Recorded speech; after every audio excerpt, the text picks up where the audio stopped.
I'm Annie, an early knockout from season 2. And I'm Andrew from cheapjokes.com. We're in Melbourne, Australia, and we're super excited to be a part of BrickCon 2020. So thanks for having us. Today, we've got a fab lineup of previous contestants and winners of LEGO Masters Australia who'll be answering some questions for you. So if you've got any, please write them in the comments using caps lock to say question and then your question afterwards, and that way we'll be able to find it. Perfect. Now, with the recent success of LEGO Masters in the USA, we thought it might be handy to share some information about the Australian seasons, which have led the way for the challenges that you've seen in the international seasons. But first, let's get you all up to speed with the 2 seasons of the Australian series so far. So for anyone that's loved the American season, you've experienced some really kind of jaw-dropping mocks and outrageous challenges. Things like the Bridge Challenge and Mega Cities, a lot of which was seen in our Australia season 1. Australia kind of took it to the next level in season 2 with things like underwater challenges and gravity-defying bricks and tower challenges and shake plates and all kinds of things. Yeah, it got pretty crazy. Which was your favourite, by the way? The ones I wasn't in. The ones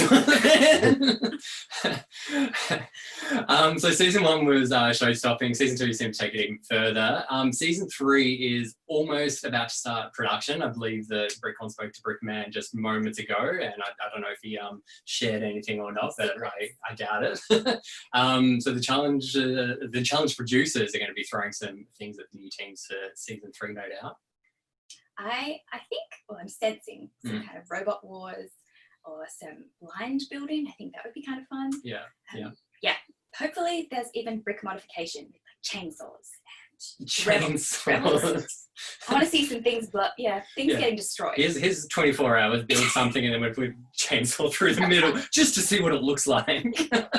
So anyway, we're joined by a bunch of guests today, but I was just watching the US contestants talk earlier on Boone's presentation for BrickCon, and they were saying that the Australian seasons kind of threw them off a little bit because they saw a lot of the challenges and what they were going to be getting, but then they had all these expectations for what the challenges were going to be, and then they weren't completely accurate, so they found it a bit hard to sort of prepare for it. Was that the same for your season? Being season 2 of Australia? Yeah, we kind of went in thinking things and then were completely confused by what was happening. We were very much left in the dark. Yeah, well, that's kind of good. That's what the producers want, I guess. But let's get on to our first guest. I don't know if he's here, actually. Is Jordy here? Where is Jordy? Jordy is a no-show. I'm here. What are you talking about? So he has joined us. He came in late. So where are you, Jordy? Well, you've ruined my introduction, Jordy, but this guy was a finalist on the season 1 of Australian LEGO Masters, but he also is the first contestant to make a cameo in both seasons. He had a cameo in season 2 and even had a brick named after him, the Flash Jordy brick. Jordy, welcome. It's Flash Jordy. Hello. Yes, I have been known as the Flash, and there was a little crazy time there where they made a brick for me and I ran around and got bricks for the season 2 contestants. I was also a contestant on the first season of LEGO Masters, and that was an awesome time. I went on with my best friend Miller, and that was like so crazy. We were just always doing different things and like just living together. The show was awesome. Yeah. So Jordy, being a part of both seasons, which was your favourite and why? Because obviously it was season 2. Yeah, sorry, season 2. Season 1 takes the cake. Just the experience that you get when you're a contestant on the show is like nothing other. Like the people that you go on the show with really kind of become your show family, and everyone like really gets in together. So I definitely have to say the first season.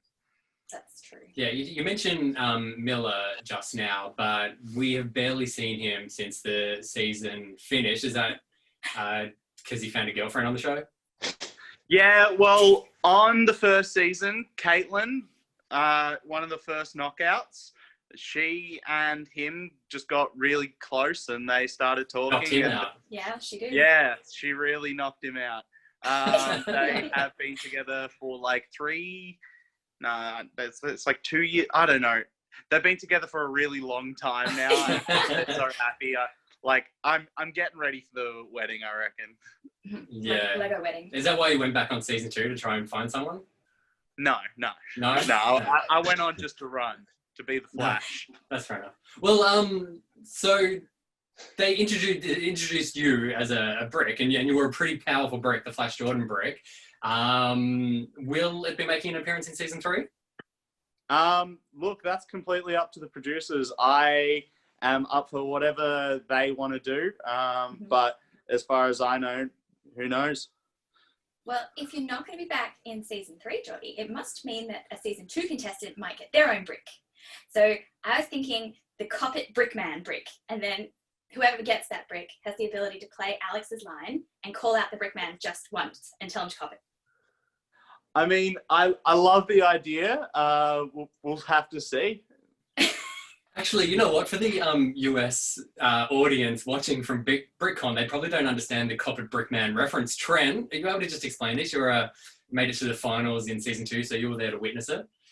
Yeah, look, fantastic moment. And I think Alex, one of the contestants, was basically told by our judge Brickman that they weren't going to achieve an element of the build. It was just too far out of reach. And as he was getting a bit more confident, Alex just threw in a Cop It Brickman moment, which became, I think he was a little bit hesitant to do it, and he felt a little bit bad out of it, but it became one of the quotes of the season. It's quite a bold move to throw that at the judge. Well, you know, let's ask. So, Cade, season 1 finalist and Kmart model from season 1. Welcome. Hello. Okay, you've gone from strength to strength since the season ended, but most notably, you've become the face of Kmart Australia, the gorgeous dead face that we see on camera. How did this come about? Look, well, when you've got a face like this, it's just kind of inevitable, really. I mean, they were basically knocking at my door, couldn't wait to sign me up. Mm-hmm. I can see that. Joke, that's not what happened. Now, you obviously made it through to season 1 on your looks, but you had a buddy that you were paired with. Now, you guys didn't know each other before the show. Henry is who we're talking about. Have you both continued collaborating since the show finished? Yeah, look, that was one of the big surprises from being part of Lego Masters, was like the friendships that you develop. I didn't know Henry before the show, and like after 10 weeks of intense Lego building, I think we've become best of mates. And yeah, since then we've been working on a few things together. We've made a book which we'll be talking about a bit more next year, which we're really excited about. Building stuff with Lego. So yeah, it's been really good. It's been really fun. Yeah. Can you give us any more insight on this book? That's we want to hear. First I've heard about it. It's pretty exciting. Yeah, we did announce it a little while back, but due to situation around the world at the moment, we've kind of decided to kind of postpone it. Yeah, we can talk about that BrickCon 2021. Yeah, awesome. Sounds good. It's a nice thing to think of. So I do have a question about Lego Masters. So Cade, if you got another turn and you couldn't partner with Henry, what other former contestant from any local or international season would you choose? Well, that's a really good question. I think, if it was from season 1, I'd probably pick Kale. He kind of, he really was a really strong competitor. Like he really knows his stuff when it comes to Lego. And while he kind of had an interesting time on the show, I think that, I think we could have done some amazing things together. I think season 2, I would love to work with Jackson. I can really relate to that guy. I love his art. I love his kind of aesthetic and what he likes to bring to Lego. And it's kind of really fresh. And I think it'd be a hell of a lot of fun. And what about the US series? Anyone from there? Ooh, that's a good question. If you say Boone, you might have to grow a beard. I think they've got a couple of rules. Yeah. That's a requirement. It's a funny story. I actually had a bit of a beard before Lego Masters, and they asked me to shave it off because we already had too many beards in Australia apparently on the show. So did you? Wow. And what a great thing that was, because you are good. Yeah. Well, that's interesting, because I wonder for series 2 if anyone was asked to cut their long hair. Like season 2 was the season of luscious male locks. That's true. Josh, any insight on this? I was thankfully not told to cut my hair, but I did get told Make sure I was shaved. Yep, definitely said that as well. All right. Well, thank you for that lovely insight into hair and all things fabulous. Tim and Dannii, you were the lovebirds in season 2. Did being on Lego Masters affect your relationship in any way? I don't know. I don't think it did. Tim and I have known each other since we were 13. So, you know, we kind of been through just about everything you can go through in that amount of time. Yeah, if Short of anything, retirement, yeah. like the real thing it like did for our relationship is get Dannii more on board with Lego, so it's a win. So, So Tim, you got what you wanted out of that. yeah, more or less. I came away a winner. Like, Yeah, no, I hope I'm not too bold here, but Dannii, you're clearly the boss in the relationship, but you had to take some clear direction from Tim on some of the builds, especially the Star Wars challenge. There is no question here. I just wanted to reminisce about this for Tim's. I don't want to. No, I've come off the trauma. I'm doing all right now. I'm doing all right. That was a nightmare. We've Andrew is practiced joking. the whole communicating a build since, and we're good now. Yeah. Andrew is joking. You did make an awesome team, but what projects are you currently working on together? Tricky question because we're not allowed to announce it yet. But it's a really big build that's over 1.5 meters long. It's taken up our entire build space just to like the left of us. Like, but it has a lot of elements that we did not dare to touch on the show. So we've really found new things that we're good at, and I can't wait to show it off. End of November-ish. Yeah, like for us when we were on the show, but like if anything's going to take us out, it's going to be like urban or industrial or anything that's super modern, because we're all about castles and fantasy and creatures and whatnot. So this is really sort of testing us to what we can actually do. And if we were on the show with what we knew now, it would be a very different situation, I think. Like, you know what, Annie? End of November, Christmas vibes. Maybe. I'm guessing. I do love a bit of Christmas, so I really hope that it is Christmas vibes. Where will we be able to find stuff about it when you're allowed to talk about little clues? There's goblins in there. There's coal mines. There's mammoths. We have very cryptic clues on our Instagram if you really want to try to suss it out. Okay. All right. Is there any technique in it? And Dannii, will you be in charge of it? I've been wanting to, but I'm a little bit traumatized with the fact that both times we had something go wrong was my technique. Let's give BrickCon a little bit of background. Yeah, let's talk about this. This is very important. Okay, so we had a hanging brick challenge, and we decided to do this really cool anglerfish, and I really wanted to have a go at having a moving part. So we actually made the fins just do this ever so slowly, like it's keeping itself in the water, and about 20 seconds to 0 on the clock, a fin falls off and shatters because as it turned, it slowly pulled the entire fin out of the mechanism. The axle came out of the connection point, and just ever so slowly over the course of like a whole minute of sitting there spinning, just pop, there went. Yep, and then when we were eliminated. But then the episode before finals, what happened? Yeah. I worked about 10 hours? 9 hours. 9 hours into making a spaceship go up, not up and down, just up. And it was going all well and good, and it worked. It worked every time we tested it at the table. Every time. When we went to show Brickman, though, it didn't budge. Yeah. So something buckled when we moved it from the final point to like from the desk to the final spot. We'll never know for sure. We'll never know, but it worked every single time at the table. It just didn't work when we needed it Bad to. luck. So yeah, I can feel my heart rate increasing thinking about that episode. So just watching it was stressful. Like even watching it on TV, I think I broke down. It was really just it was the worst. Yeah, there was a lot of pain on your faces. Now you both have a couple of kids, your own kids, not someone else's. That would be weird. How do you differentiate? This might be a good question for all the people at BrickCon watching. How do you differentiate the adult Lego versus the kids Lego?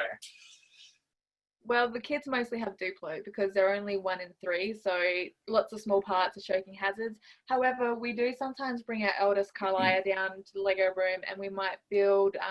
Just to show she loves the Mario line. The Mario line, actually. So it's very supervised with the Lego, but Duplo, they have free range to build whatever they want. Yeah, so like whenever they want to play with, like, for instance, the Lego Ideas Treehouse, we bring it down and we supervise. If they want to do the Super Mario stuff, we have to supervise because she likes hiding Mario. Sitting in the bed.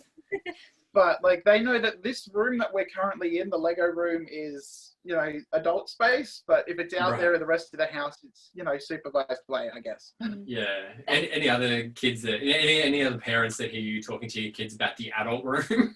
Yes, it's secretly a Lego room. That'd be Trent for sure. 3 kids. Trent's got his special room to the kids aren't allowed in. True. Well, let's have a chat about that. So Trent and Josh are our Adelaide contestants from season 2, and they did make it into the finals. There are some great photos of you, Josh, rolling around on the floor during filming, but it never went to air. So what exactly were you doing with Jodie behind the scenes?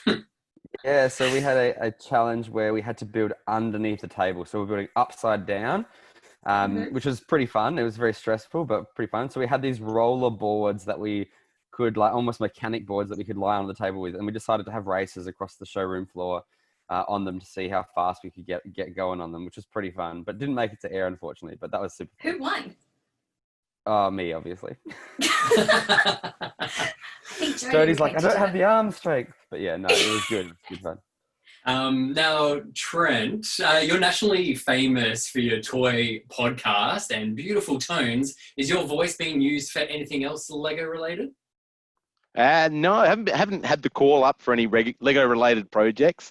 Few other things in the pipeline, which are pretty excited. More on the action figure collecting space. So, you know, big with the podcast.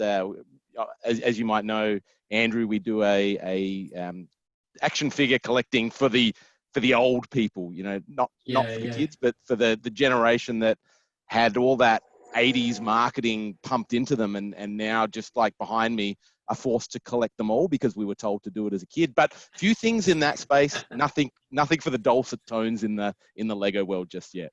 Yeah, and anyone interested, where can they find your podcast? Yeah, so if you're into toy collecting, we do touch a little bit on Lego. It's not the primary focus, but we've got a podcast, international podcast called Toy Power Podcast, available on all the platforms.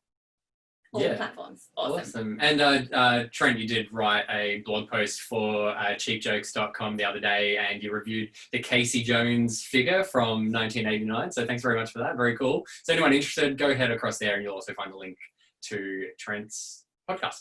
Awesome. Now, Josh, we learned that you auditioned for Lego Masters because you missed the cut on a different reality program, which I am very happy about. But in saying that, why did you apply for Lego Masters, and how do you feel that you grew as an AFOL? Cough, bachelorette. Cough. Yep.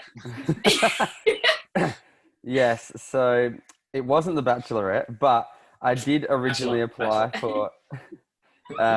Didn't originally applied for the Amazing. I wanted to apply for the Amazing Race. Like, it's been my dream forever to be on the Amazing Race, and was probably like a week late in the applications for that one, for the Australian series, and then I saw applications were open for this, and I'd seen season 1. And I thought, wow, that's so cool. That'd be super fun to do.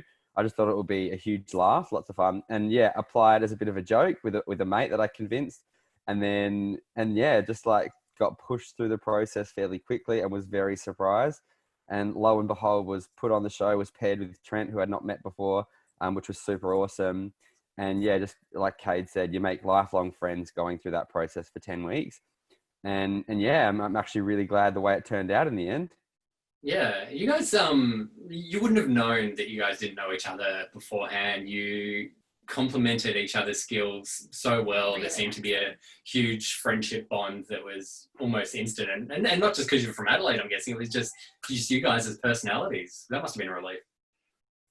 Yeah, I think that the way we got paired together was quite good. Like we had very complementing skills. Trent is like probably more creative and looking at the aesthetic aspects of things and stories, whereas I'm probably more technical and systems and structures. And so when we work well together, we could put these really amazing creations together that even I didn't think was possible. So I think I could speak for both of us that we impressed ourselves even. So for all of the teams that were paired, do you have any advice for people watching about how to kind of enter into a Lego Masters competition not knowing your partner? Oh, Yeah, that's a tricky one. It's a really, really good question. I think you're there to have fun. You share a common passion for Lego. So I think that's a really good starting point for any friendship. I mean, I think I struck up, 15 really good friendships just from all the other contestants because we had that shared passion. But really important maybe to set some ground rules. Like we kind of brainstormed a few basics about how we wanted to work together and approaches that worked for us. And we kind of agreed those. And they're pretty basic things like, one was sort of like always listen to Brickman. It was sort of one of our key themes, which if you watch episode 3, you might disagree with. But just a few basics. And then from there, it was all about, encouraging and doing the best we could. We always knew the other person was trying their hardest, and it was really easy. And it was such a fun environment to work together, and as well as having the support of everyone else on the show, because it doesn't necessarily come across on the final cut. I think it comes across a little bit, but how well we all got along and how much help and support there was from the other contestants. So yeah, just a wonderful experience. Get in there. If you get the opportunity to get on, give it a crack, because it's absolutely amazing experience. Yeah, and I would just add to that, definitely work with your strengths. Like if you know what you're good at and what you're strong at, lean right into that. Don't try and do something that you might not be able to do as well. Like there'll be definitely things that'll push you and challenge you, but work with what you're good at and what you're strong at, and that's going to give you the best platform to go forwards. Yeah, cool. And we've seen the Adelaide contestants. So we didn't have any Adelaide contestants in season 1. So for BrickCon, we're a bit state competitive sometimes. Unfortunately, South Australia didn't have any contestants in season 1, but we had a huge influx of you guys in season 2. There was 5 of you. Technically 7. Technically 7? Yeah. Tim and Dannii. Oh, yeah, technically from South Australia originally. But the ones who are still living there have been able to hang out quite regularly since the show, as the other states can't cross borders at the moment. How often have you guys been catching up? Yeah, catch up from time to time. Yeah, we caught up for coffee the other week, but it's so convenient because we're not in so much lockdown as many other states are. We can totally catch up for coffee and stuff. So we try and hang out once a month or so, or just in little groups who can make it and things like that. We chat pretty often as well online. So yeah, we're really good friends still. I can't wait until borders open, because then we can all go to Adelaide for a beach holiday. Exactly. I want to go just to see Trent's toy room. I want to go see Trent's adult room. Road trip. Stani, you were fondly known as the Tower King in season 2, building insanely tall structures in many of the challenges.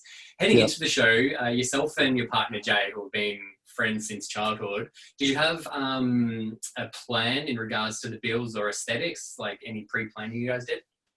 No, not really, Andrew. No, I think he came over to my place probably 2 weekends before we left for filming, and after that, we didn't really have any plans. We just thought we could we just built what we could in a certain time limit, and just tested ourselves to how long like a 3-hour build would take and what we could get done in 3 hours. That's probably as far as we've got with planning for builds. So, Stani, just looking at your kind of backdrop there, that's not a backdrop. That is your real space. That's a Lego convention behind you. There's a Lego convention in your garage. Can you tell us a little bit about the room that you are currently sitting in? Yeah, well, this is actually my garage, 2-car garage, where my actual Lego city lives. And I've been building since 7, or been collecting since 7, and this setup's been set up for about 4 years. And at the moment, I'm actually running out of room. There's Lego everywhere at the moment. If I could probably show you everywhere. Oh my goodness. Oh my gosh, look at That's this. so intense. That is a legit setup. Do you do many Lego conventions? Like, how do you choose what to take, or how do you get it out of the garage? No, I haven't done any Lego conventions yet, purely because of I run my own business, and finding time to actually take these projects to conventions is really I can't sort of fit that into my sort of job at the moment. But I wanted to in the future, obviously, and we'll see what happens, I guess. Well, with we time. will try and get you at BrickCon 2022. So, Yeah, you know, hopefully. we're working on that. Fingers crossed. I do have another question for you, Stani, about season 2. So when you were working with Jay, I believe you had an ideas book that you would put things down in. Is that correct? Oh, yeah, it was a bit of an ideas book. When we were filming, we had a bit of a pad that we, I guess, of ideas we thought up in the spa.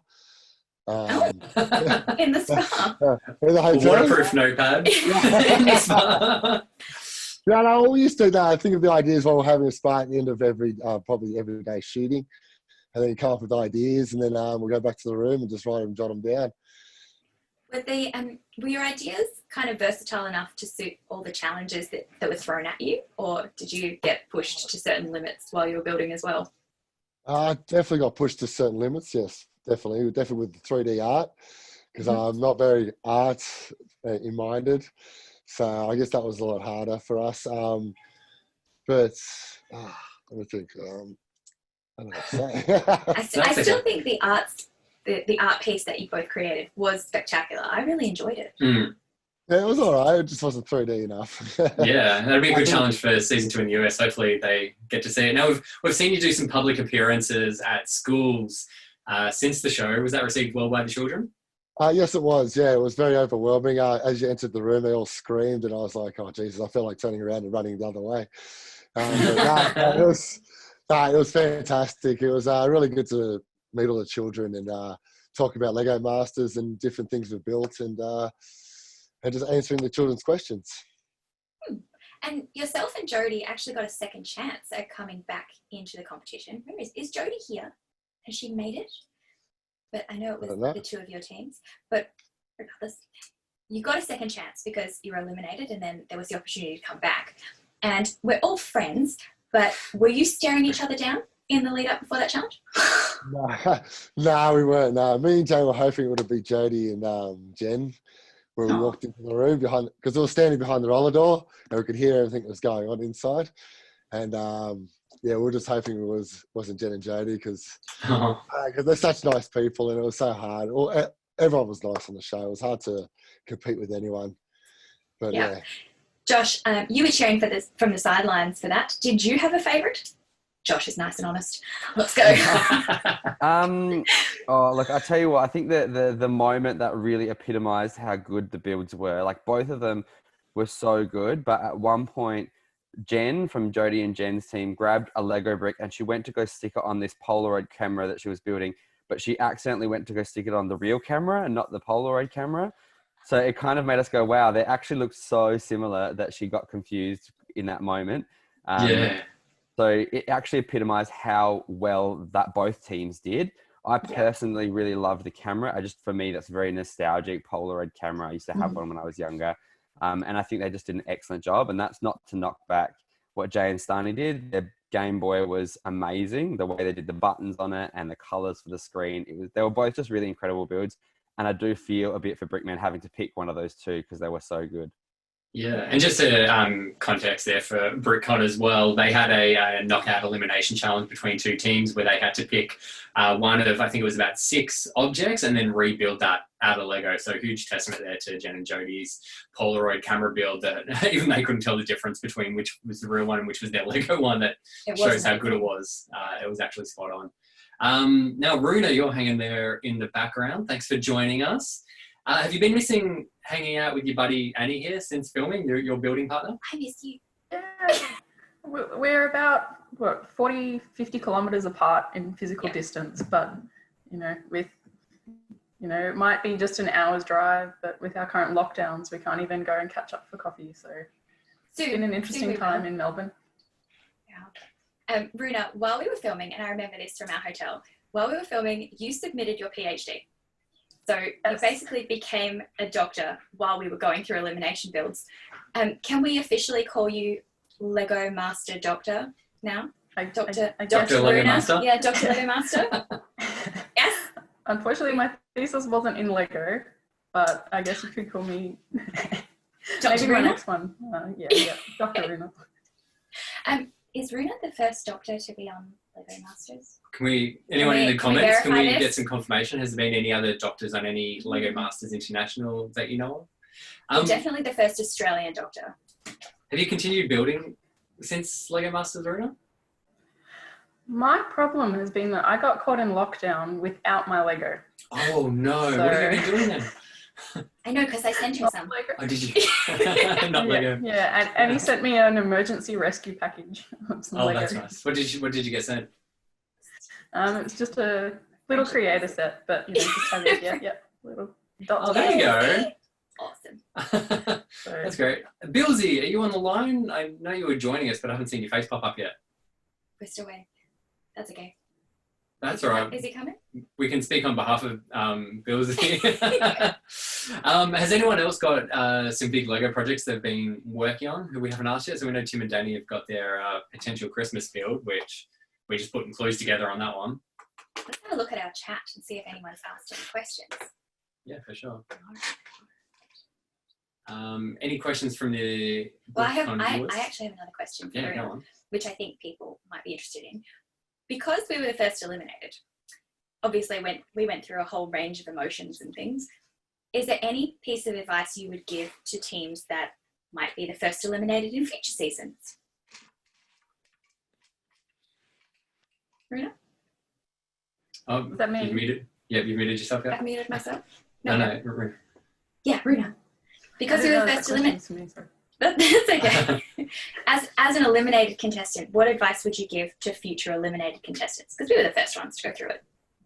Yeah, well, I would say that the Lego Masters competition is really intense and really skilled.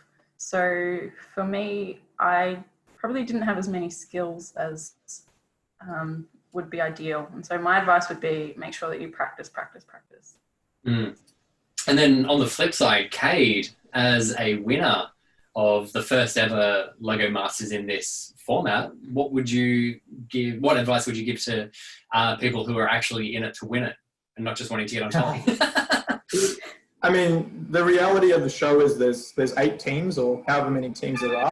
So I would recommend to anyone who is lucky enough to be on the show to just have fun. Honestly, like that was Henry and I, every time we went out, we're like, I'm never going to get to build with 3 million Lego pieces. I'm going to build the most amazing thing I could possibly make with those pieces.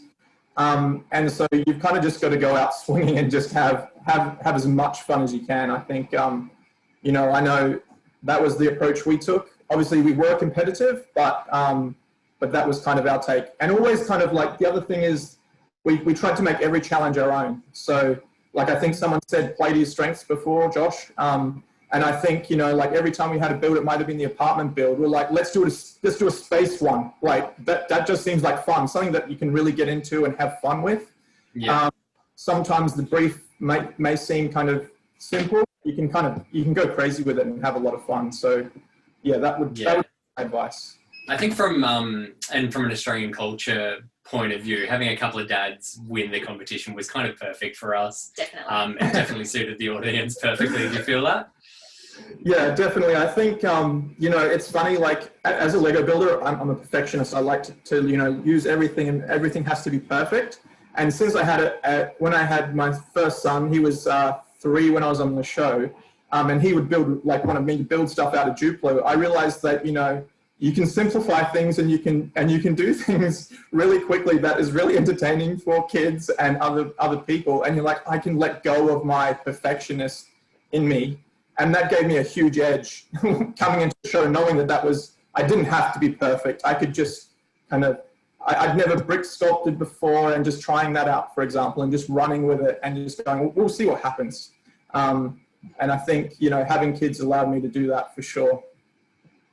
I believe we have some questions from the audience. Questions. The key thing that the audience is asking for is gossip on Brickman. So if we have any tidbits from season 1 and 2, if we could share some behind the scenes about our favourite old Ryan McNaught. Let's, who's got something to share? I'll cue Tim on this one. So when I interviewed you guys in the Brick Pit, you mentioned something that was quite handy, I think, for anyone who's going to be a future contestant about taking on Brickman's advice, Tim. Yeah, like, so pretty much with Brickman, he's there to help. A lot of people see him on TV as being the judge and he's just there to do yada, yada, yada. When it came to our first elimination build, this is where I gained so much respect for him. When the cameras turned off, he went round and he asked everybody how we were going. Not how we were going with the build, like, but how ourselves were going. And he made sure that every single one of us were feeling okay. He cleared up some confusions we might have had, but he is there to support us and to basically make us do amazing things. I've got absolutely no spite for the man at all, even though his idea might have technically got us eliminated. Don't say that. But no, he's there to make us be our absolute best, and he just cares a lot. And the edit that everyone saw, they didn't see how helpful he was. Every episode, he made sure he'd rounds multiple times and actually gave helpful feedback and complimented a lot of things. And I noticed when we watched it back on TV, you didn't see a lot of that. It seemed like he was always criticizing, but it wasn't like that. He actually offered a lot of great ideas and help. Yeah, and there was one point where, like, we hit a really rough point where it came down to, like, a breakdown in communication and whatnot for the underwater build, and it was just really stressful. And he made sure when I was separate from Dannii and Dannii was separate from Mike, he checked in with us individually, and he was like, "Are you okay? Da da da da. Anything I can do to help?" I'm like, the fact that you're asking if I'm doing okay is doing wonders for me. Yeah, so he's very careful. Yeah. And then on the flip side, Stani, I'm going to go to you for this one. I'm going to ask you the tough question. So on the challenge, the 3D challenge where you got eliminated, it was because yourself and Jay, who was your partner, didn't quite hit the brief, and Brickman came over. And I wouldn't say his words were harsh to you, but how are you dealing with Brickman in that moment? Well, I didn't think Brickman's were harsh. I think it was more, he wanted to show you the right path, the right direction which you should have gone. And to sort of, and I think the key is to sort of listen and take it in. I don't think it's so much harsh. I think it's, he just wants to sort of show you the right way. That's how we took it. We didn't think it was mean at all. Yeah, right. We've got another question, Dannii? We do have some more questions. General question for everybody. How long did it take you to get accustomed to the brick pit? I think that was very hard. I'll jump in on that one. They gave us a quick 30-second tour on the first episode and kind of said, roughly this is where things are. But when you're under the time pressure, you run in and you kind of go to an area where you think something is, but you'll be frantically pulling drawers out, trying to find the exact spot it's in. And sometimes you're asking each other, you're like, where's this piece? And they'll point you in the right direction if they know. So that was pretty funny, but you kind of get a rough idea by the end of it, especially if you're there for longer, you can get a feel for where everything is, but you're definitely asking people for help. Because even on the last episode, I'm still like, I don't even know where anything is anymore, and I'm getting lost. So, Jordy, you were in seasons 1 and 2. Did the brick pit change between the 2 seasons and the placements of things? I'm glad you asked this because it not only did it change between the 2 seasons, but on every episode on the first season, there would be like only a couple things that would change, but the brick pit would change pretty much every episode. So like some things like the key elements of like plates and bricks, they would stay in the same areas, but all your smaller elements, they would sometimes move around in the drawers. And then coming back on the second season, you've got a lot more different elements and stuff like that to try and find as well. And I was only having to look through the brick pit for 1 episode, so I can't say definitively what happened there. But yeah, the brick pit's always changing. Yeah, right. Was it messier in season 1 or season 2? Look, we're all pigs. Let's be honest. I just remember I remember at the end of like this last couple of finals in the first season, we were hectic. There was just bricks everywhere, and like I had to stop running into the brick pit and slow down before it, just because it was so dirty. But yeah, who knows? It's hard to tell. We made a big mess. We broke at least 4 drawers over the season. The first episode, like 30 seconds in, Jay ran in and ripped one of the drawers open and just bricks went all over the floor. And we're like, wow, we've been in here for 5 seconds. Who sat sat on one of the tubs and snatched the corner of the plastic off? Was that Jay? Don't remember. Someone leant on the red brick section and then it had to be like super glued back together. That was Jay. He didn't sit on it. He ran past it and ripped it off. It ran past it. I thought it was a sitting accident. I've broke the brick pit 5 times. Oh, did you? And that was season 1, busting it. Drawers off the wall. We like dropped shelves of stuff. Trent pulled a whole drawer and knocked 5 drawers underneath it out. It was oh my goodness. They had to speak to us a couple times and they told us, guys, you need to be a bit tidier. You're making too much of a mess. Yeah, guys, it's made for TV. Don't beat it up. So, Jordy, I know you got a tight connection with Brickman. Are you putting requests to him of bricks that you'd like to see in there for season 3 to help the next lot of guys out? Look, not really. I do know a couple of the people that are involved in getting the bricks and stuff like that. And like, it's just generally you make sure you've got all the right types of things. And then if any new cool elements try to come out, you try to pop them in there as well. It's just allowing people to have all the tools they can to make the best things possible. Yeah, right. Who's got the most organised Lego collection out of who we've got online, do you think? I reckon Kate might. Yeah. Kate, yeah. Well, there's a question here from, who is it? Bill.